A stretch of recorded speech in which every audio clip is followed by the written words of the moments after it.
So welcome, I'm Tim Sullivan, the Executive Director of the University of California Press, and I'm here with Federico Finchelstein, who is a professor of history at the New School for Social Research and Eugene Lane College in New York City. He's the author of several books, including From Fascism to Populism in History, Transatlantic Fascism, and the Ideological Origins of the Dirty War. He contributes to major American, European, and Latin American media, and has a new book with UC Press called A Brief History of Fascist Lies. The new book explains why fascists regarded simple and often hateful lies as truth, and why so many of their followers believed the falsehoods. It traces the paths of fascist thought from the early 20th century, with such familiar figures as Mussolini and Hitler, through today's era of fake news, when lies become government policy. Welcome, Federico. Oh, thank you for having me. Yeah, it's a real pleasure. I was saying just before we started recording that I would prefer your book to be less relevant to the world than it is today, but that's not the world that we're living in right now. Oh yes, me too. And I wish I was wrong about many things that I say in the book. Yes, yes, absolutely. Thought we could start, if you could tell us about your motivation for writing the book and who you see as the key audience.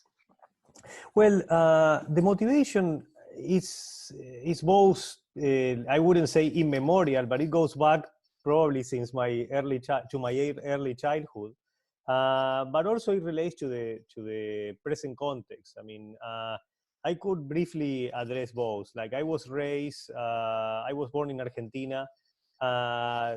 Very soon after I was born, very gruesome dictatorship came to to rule the country, and this dictatorship was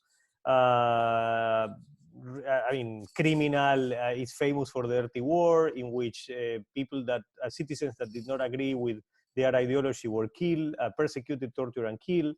And that was my childhood. I mean, in the sense that I went, that was the society where I live in. When democracy returned, I first in high school and then at the university, we as students were surrounded by this kind of a spectral situation. That is to say that in the same rooms that we have been, some of our professors or former students have been either persecuted, tortured, or even killed.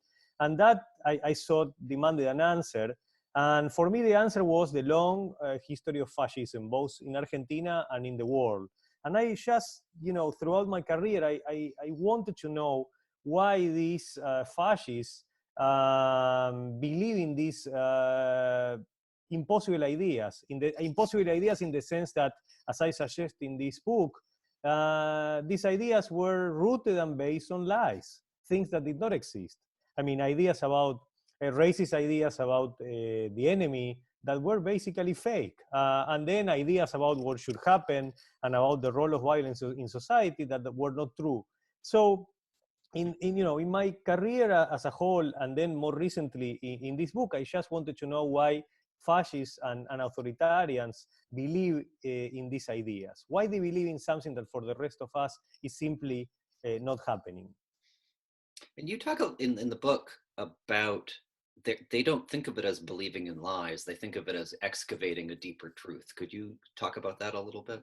Yes, that raises an almost philosophical question, which is, it goes back to even ancient philosophy in the sense that, is the person that, although is lying, doesn't believe in the lies, is that person a liar? Mm-hmm. What constitutes a liar? Knowing that you are telling untruth, that will make you a liar, or the liar is the person that lies without even knowing it. Mm-hmm. And fascism involves a combination of both. And as you suggested, this relates to a different idea of truth.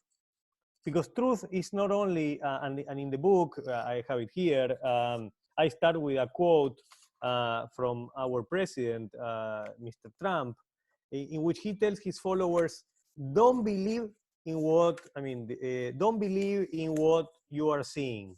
Mm-hmm. Now, here, what basically, this is the quote, what you are seeing is not what's happening. Now, and then, of course, it relates to two other quotes by Hitler and Mussolini, who basically said similar stuff. Now, how can you believe how can you believe in the opposite of what you are seeing? I mean, Mhm. and this is a question that most of us will answer in a very different way to, to fascist or to Trumpist, in the sense that we will basically then don't believe in that. If what we are seeing in terms of what we can observe, what can be demonstrated, is not what ideology is saying, then we embrace reality and basically discard ideology. Now, fascists and post-fascists like Trump basically do a different thing. They don't discard ideology, and they want or they try to impose ideology into reality, sometimes even change in reality. Of course, that has a limit, but going back to this idea of truth. So the idea, I mean, and some fascists in the book will say this, perhaps in a similar way to Trump, but sometimes in a more, trying to explain it, because, probably Trump will not explain that. He was even recently asked why he was saying that he didn't leave the White House for months, when in fact a couple of weeks ago he was in, even in March he was attending rallies, and he would not explain that. Now, some fascists did explain that, and basically what they said is that even if empirical truth, basically what we can see, Mhm. exists, they believe and this is a quote, they believe in a truth that transcends what you can see and sometimes goes against what you can see. And that is an absolute truth. And eventually they say that truth will prove itself to be truer than what you can see. So this is the kind of mindset that explains why these are liars that often don't believe they are telling lies. And also, I mean, as you referenced in that answer too, is that they are working to, when they're in power, they're working to transform the world to fit with the, I don't want to call it their version of the truth, but the lie that they've premised over everything else. Yes, I mean, and this is perhaps, to put it simply, the scary part. Yeah, the The scary. one that makes us should make us very worried. Because I mean, in the book I almost dissect these fascist lies, especially one of the most important fascist lies, which of course had the Holocaust as an outcome. Mm-hmm. And this is the idea of the Jewish people as a disease. The Jewish people as a disease, in the sense that they are constantly contagious. And that's why the Nazis said they should be eliminated, which they did. Now, let's think about this lie for a moment, for a second. Like, I mean, in my own case, I mean, I am actually Jewish, and I know personally that is a lie, at least in my own person. I take a shower sometimes twice a day, sometimes even more, depending on the sports or whatever I do. And of course, that applies to a lot of people. I mean, you basically generalizing, saying that people are dirty or that even they spread disease almost by default, it's a lie. Mm-hmm. Now, most people will see this, or as in my case, experiment it, that this is not true. But remember, don't believe Trump says in what, don't trust what you see. Now, what the Nazis did with this, basically what they did is that they put Jews in concentration camps and ghettos, first in ghettos, then in concentration camps, with horrible sanitary conditions.